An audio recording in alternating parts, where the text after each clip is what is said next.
Hello friends, आशा करुँच आपण मैंने बहुत भलरे थे। चलतु आज बिहारी स्टाइल रे चिकेन करी बनैबा। चिकेन करी बनैबा फास्ट मु लुण आ हलदी तेल पकई गोले नबा को भल से गोले नबा। बिहारी स्टाइल चिकेन करी बनैबा हेले ये बिना दही आ टमाटर रे तैयारी हबो।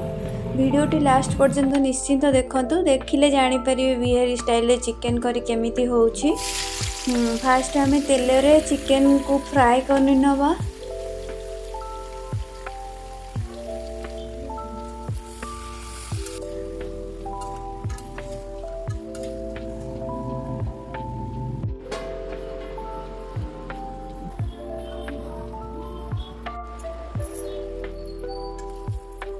एटी % चिकेन कुक होबा परे चिकेन को काढ़ी नवा।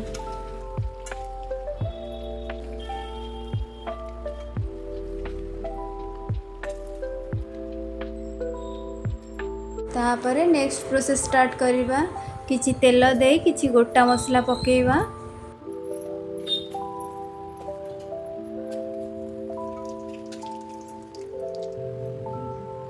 किछि समय परे पियाज ऐड करिबा।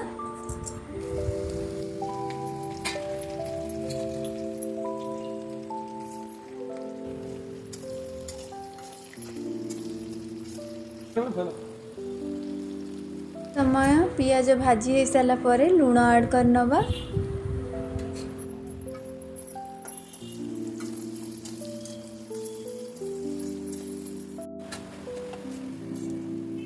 आम गोटे प्लेट रे मसला नहीं जिबा।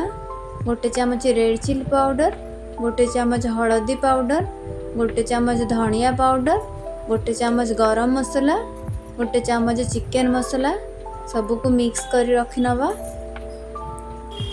पियाज भाजी हो सारा पर आम अदा रसुण पेस्ट को ऐड कर नवा। बे आम गोटा रसुण ऐड कर नवा।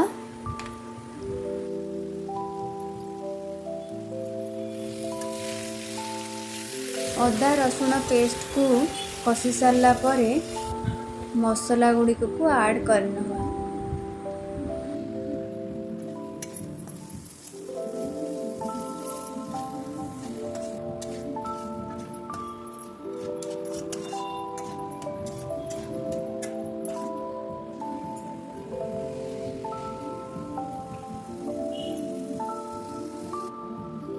मसला कषि सारा पर फ्राए कर रखिथिबा चिकेन को ऐड कर नवा।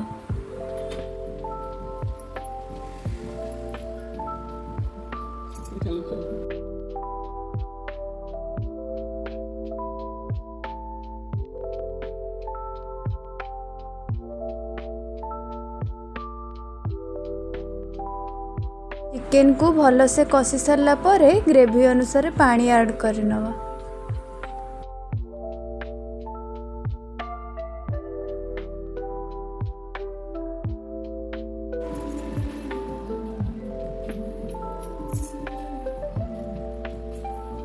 चिकेन एबे हेई आसिलानी। गैस रो फ्लेम को बंद करी धनिया पत्र को ऐड करना।